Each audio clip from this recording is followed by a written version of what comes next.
Hey everyone, welcome to spill bee. Let's talk about Neha Nagar कि कैसे वो मिस इन्फॉर्मेशन प्रोवाइड करी है।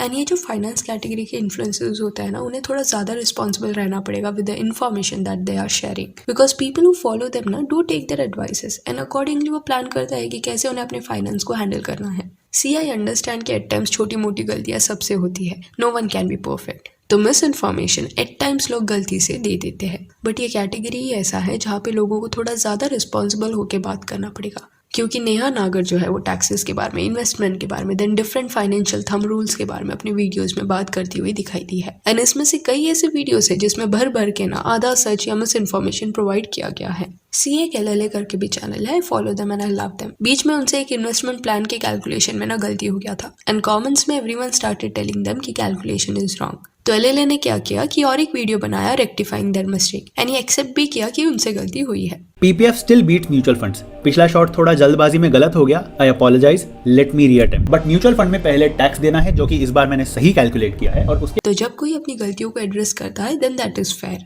No need to bash them. But जब लोग अपनी मिस्टेक्स को ही एड्रेस नहीं करते ना, then it is wrong. And Neha Nagar वो कर रही है। कमेंट्स में लोग उसे बताते जाते हैं कि ये हाफ इन्फॉर्मेशन है या गलत इन्फॉर्मेशन है, still she never rectifies it. जैसे एक वीडियो था जिसमें Neha was talking about Elon Musk कि कैसे उसने 2007, 2011 एंड 2018 में टैक्स पे नहीं किया। ए इलॉनवा, हमका ये बताओ, तुमने 2007, 2011, 2018 में जीरो इनकम टैक्स भर के टैक्स की चोरी कैसे की? नेहा जी, टैक्स प्लानिंग कहो, टैक्स की चोरी sound so criminally middle class. Tax planning कैसे? हम मिलियनर्स की favourite buy borrow die strategy use कर। तो ऐसे सिनेरियोस ना होते हैं। आई एम नॉट सेइंग कि लोग टैक्स ना भरने के लिए अलग अलग स्मार्ट टैक्टिक्स यूज नहीं करते ना, they do that, but this information is false. See 2007 and 2011 जो ईयर दिया है ना, वो इलॉन मस्क का नहीं था, बल्कि जेफ बेजोस ने टैक्स नहीं भरा था, वो इलॉन मस्क नहीं था। आई गेस उसने नाम मिक्स कर दिया। उसके अलावा 2018 में जब इलॉन ने कुछ भी टैक्स पे नहीं किया था ना, उस दौरान इंटरव्यूज के वक्त उनसे पूछा गया था कि ऐसा क्यों हुआ है। तो इस पे बात करते हुए ही सेड कि मैंने टैक्स इसलिए नहीं भरा 2018 में बिकॉज 2017 में मैंने ज्यादा टैक्स भर दिया था, तो नेक्स्ट ईयर में एडजस्ट हो गया था। इलॉन के एग्जैक्ट वर्ड्स ये थे, only reason I didn't pay federal tax in 2018 is because I overpaid in 2017। उसके अलावा जो नेहा नागर ने टैक्टिक्स बताए वो भी यूज किए होंगे इलॉन ने, बट कहीं ना कहीं ये रील में काफ़ी सारी गलत इन्फॉर्मेशन दी गई थी।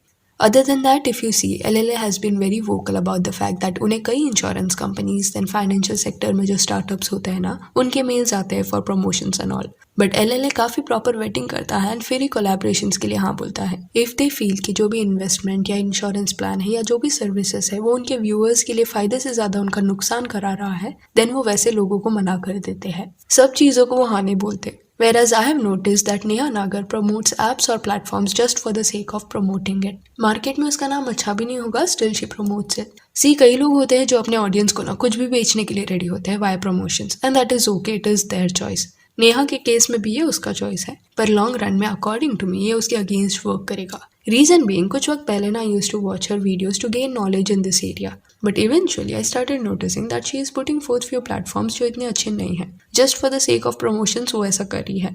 एंड पेड प्रमोशंस, ये लाइन भी वो कभी कभी मेंशन नहीं करती, which is technically very wrong. Keeping that aside, ये इंसिडेंट से क्या हुआ ना कि एक ट्रस्ट फैक्टर जो होता है ऑडियंस का एज एडवाइजर्स के ऊपर, वो ब्रेक होता है। See I do trust LLA, still मुझे वो विश्वास है उनमें कि वो ऑडियंस के हित में ही सोच के बात करते हैं। वेरा सेम परसेप्शन मेरा नेहा नागर की तरफ अभी नहीं रहा, पहले था बट अभी नहीं। आई एम नॉट वेरी श्योर कि अभी वो एक्चुअल में कुछ ऑडियंस के फायदे के लिए बता रही है और just for the sake of selling something she is boosting about that platform. जैसे यहाँ पे she was talking about M stock कि ये प्लेटफॉर्म कितना अच्छा है। तेरी प्रॉब्लम का सोल्यूशन है एम स्टॉक। एम स्टॉक एक ट्रेडिंग प्लेटफॉर्म है with zero brokerage across all products including F&O intraday with no order limit and with no subscription charges. तो ये प्लेटफॉर्म पे ना अपफ्रंट ये लोग 999 रुपीज चार्ज करते हैं and lifetime no brokerage का इनका जो प्लान है ना, वो पर्सन को फिर मिल जाता है एंड और भी कई इनके प्लान्स है। पर एम स्टॉक का प्लान लेने के बाद जो कस्टमर सर्विस है ना, that is not at all impressive. लोगों ने इसके रिव्यूज भी दिए हैं कि अकाउंट ओपनिंग के वक्त एंड वो 999 रुपीज लेते वक्त ना, they will assist you properly, पूरा हेल्प प्रोवाइड किया जाएगा। पर पैसे देने की बात की सर्विस ना इन हमें बहुत मुश्किल से लोगों को मिल रही है। कॉल लगाया जाता है तो कोई उठाता नहीं, लंबा वेटिंग टाइम रहता है एंड एंड में कोई उठा भी ले तो प्रॉपर रेजोल्यूशन प्रोवाइड नहीं किया जाता। हमारे अवेलेबल मैनेजर को ट्रांसफर कर रहे हैं। आपको भी अगर ऑर्डर प्लेस करना है तो 3 दबाना है। हमारे सभी सर्विस मैनेजर्स अभी व्यस्त है। मैं इनके कंप्लायंस ऑफिसर को फ़ोन करता हूँ।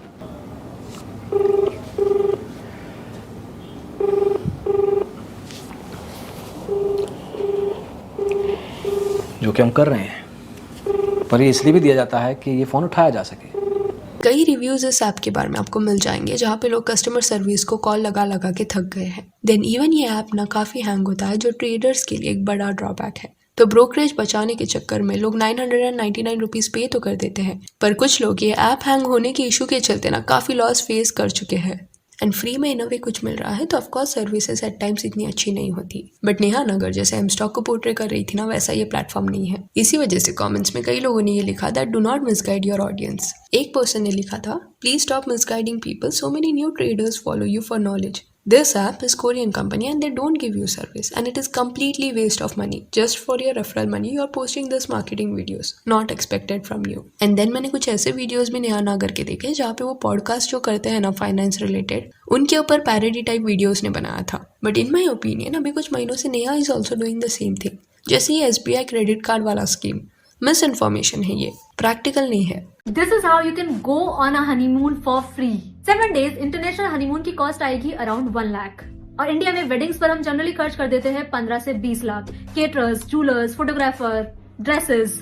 और अगर आप ये सारी ट्रांजेक्शंस करते हैं क्रेडिट कार्ड से तो आपको मिलेगा कैशबैक। जैसे कि SBI कैशबैक क्रेडिट कार्ड देता है 5% cashback on all the transactions. तो 20 लाख का 5% हो गया ना आपका हनीमून एकदम फ्री ऑफ कॉस्ट। कमेंट्स में भी लोगों ने नेहा को बताया दैट 5% कैशबैक हमेशा नहीं मिलता, प्लस एक मंथ में ना 5000 कैशबैक का लिमिट भी है। तो ये कमेंट पे रिप्लाई करते हुए नेहा सेड कि अरे दूसरे फैमिली मेंबर्स का कार्ड यूज कर लो। लाइक अच्छा हनीमून पैकेज खरीदने के लिए चलो कि इसका 2,50,000 का खर्चा हो रहा होगा, तो अकॉर्डिंग टू दिस रील 50 अलग अलग फैमिली मेंबर्स आपको ढूंढने पड़ेंगे जिनके पास ये क्रेडिट कार्ड होगा, एंड फिर उससे खर्चा भी करना पड़ेगा, प्लस 5% कैशबैक मिलेगा कि नहीं वो भी कंफर्म नहीं है। Makes no sense. तो पहले ना नेहा काफी जेन्युइनली अच्छे एडवाइजेस दी थी, बट अभी समवेयर वो सरप्राइजिंग फैक्टर डालने के चक्कर में वो थोड़ा हाफ इन्फॉर्मेशन लोगों को प्रोवाइड करने लग गई है। And I have seen this pattern जहाँ पे क्रेडिट कार्ड के कल्चर को नेहा एक्सट्रीमली प्रमोट करती है एंड अपने बैंक्स के जो सेविंग प्लान्स होते हैं ना उन्हें क्रिटिसाइज करती है। FDs एंड ऑल के बारे में she has said many negative things.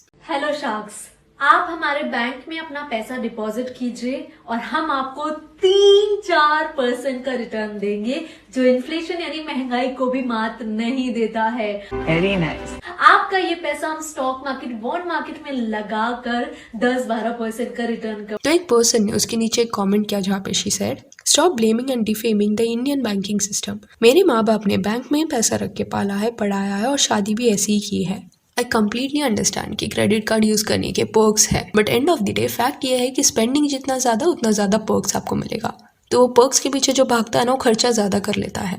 And अपनी जो इंडियन बैंकिंग सिस्टम है ना वो सेविंग्स को काफी प्रमोट करती है। एंड ये जो इंडियंस की मेंटालिटी है ना कि पैसा बचा कर FD में डालने की, ये एक्चुअल में इतना बुरा भी नहीं है। हाँ, दूसरी जगह पे भी इन्वेस्ट करो जहाँ पे आपको हाई रिटर्न्स मिलेंगे, बट FD भी एक इम्पॉर्टेंट एस्पेक्ट है। एक ना पेपर पब्लिश हुआ था जिसमें बोला गया था कि वेस्टर्न कंट्रीज का बैंकिंग सिस्टम कभी कभी कोलैप्स हो जाता है बिकॉज वहाँ के लोगों को बैंक में पैसा रखने का ज्यादा आदत नहीं है। इन शॉर्ट वो सेविंग्स का जो मेंटालिटी इंडियंस में है ना कि अरे बैंक में डाल देते हैं, वैसा उनका कल्चर नहीं है। ज्यादा सैलरी मतलब ज्यादा spending they do. Credit card swipe करते करते कब बिल काफी ज्यादा हो जाता है उन्हें पता ही नहीं चलता। एंड लोग क्योंकि अच्छा खासा अमाउंट अपने बैंक्स में नहीं रखते ना, इस वजह से एट टाइम्स उनका बैंकिंग सिस्टम जो है ना वो कोलैप्स हो जाता है। वेराज इंडियन बैंकिंग सिस्टम का फाउंडेशन इसलिए स्ट्रांग है क्योंकि लोग आज भी पैसा बैंक में बचत करने की इंटेंशन से रखते हैं। तो ये जो सेविंग्स की मेंटालिटी है ना कि FD में डालो बचत होगा, उसके बारे में कोई इतना बात ही नहीं करता। बैंकिंग सिस्टम कब कोलैप्स होता है, क्यों कोलैप्स होता है, इस पे भी डिस्कशन नहीं किया जाता। इंडियन बैंकिंग सिस्टम ये मामले में क्यों सुपीरियर कंसिडर किया जाता है वो भी किसी रील में मैंने किसी एड्रेस करते हुए नहीं देखा है। जस्ट बिकॉज वेस्टर्न कंट्रीज का कोई कल्चर है तो हमेशा वो सही है वैसा नहीं होता।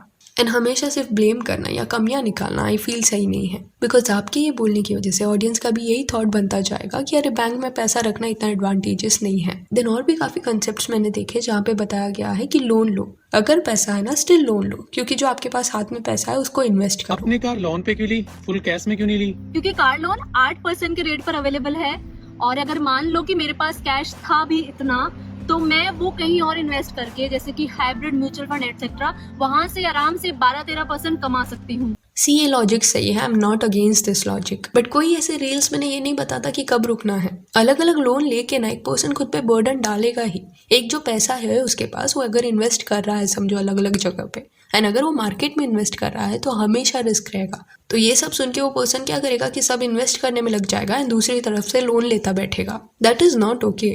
Being said that, I would also like to clarify कि नेहा नागर के जो एडवाइसेस होते हैं ना, that I am not saying कि यूज़फुल नहीं होते हैं, ऑफकोर्स यूज़फुल होते हैं, बट पिछले कुछ महीनों में ना वो वायरल होने के रेस में आ चुकी है, जिस वजह से वो मिस इन्फॉर्मेशन अभी प्रोवाइड करने लगी है। सो yeah, that's it for this video. Do let me know कि नेहा नागर के एडवाइसेस के बारे में आपका क्या कहना है। And if you want you can follow us on Instagram, जिसका लिंक आपको डिस्क्रिप्शन में मिल जाएगा। और ये वीडियो अच्छी लगी हो तो लाइक एंड शेयर करें, और ऐसे और अपडेट्स के लिए चैनल को प्लीज़ सब्सक्राइब करें। Thank you.